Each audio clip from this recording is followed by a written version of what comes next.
Il-Gazzetta Kulħadd tal-ħadd se tibda sensiela ġdida ta' intervisti li se tiffoka fuq il-persuni ewlenin li kellhom ir-rwol fil-kampanja elettorali tal-Partit Laburista li waslet għar-rebħa storika.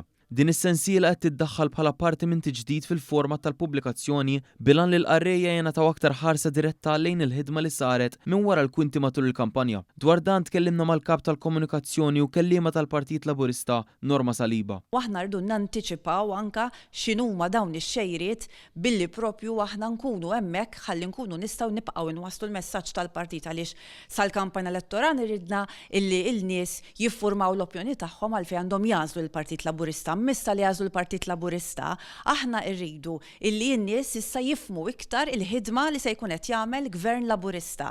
Għaldaqstant qed inkomplu bl-investiment illi beda għadu ħajibqa' jsir fi żmien li ġej.